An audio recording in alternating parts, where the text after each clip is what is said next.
আসসালামু আলাইকুম। অনেক মায়েরাই আমাদের কাছে জানতে চান যে আইইউআই কি। আইইউআই এটাকে যদি আমি একটু ইলাবোরেশন করে বলি, সেটা হচ্ছে ইন্ট্রা ইউটেরাইন ইনসেমিনেশন।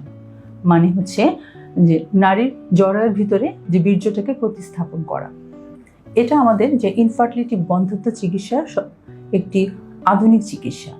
সাধারণত এই পদ্ধতিতে দেখা যায় যে আমরা মাকে প্রথমে মুখে খাওয়ার ওষুধ এবং ইনজেকশনের মধ্য দিয়ে তার ডিম্বাণুটাকে পরিপক্ক করার চেষ্টা করি, এবং তারপর মাসিকের 12তম দিনের দিকে আমরা একটু টিভিএস আল্ট্রাসাউন্ড করি, যাতে দেখি যে ডিম্বাণুটা পরিপক্ক হয়েছে কিনা। যদি ডিম্বাণুটা পরিপক্ক হয়, সেক্ষেত্রে তাকে আমরা এইসিজি নামক একটা ইনজেকশন দিয়ে তার ওভুলেশনটা হওয়াটাকে আমরা মোটামুটি নির্ধারণ করি, এবং একই সাথে আমরা কিন্তু তার আইইউআইয়ের জন্য ডেটটাও ফিক্সড করে ফেলি। এবং আমরা যেদিন আইইউআই আমরা ইনজেকশন যেদিন এইসিজি দিব, তার 36 থেকে সাধারণত 40 ঘন্টার মধ্যেই আমরা সাধারণত আইইউআই করে থাকি।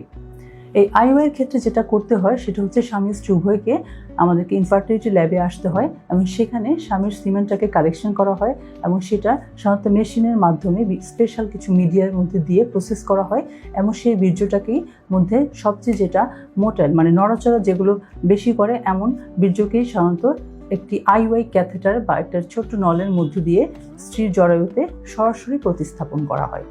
আর এটাই হচ্ছে আইইউআই বা ইন্ট্রাইউটেরাইন ইনসেমিনেশন।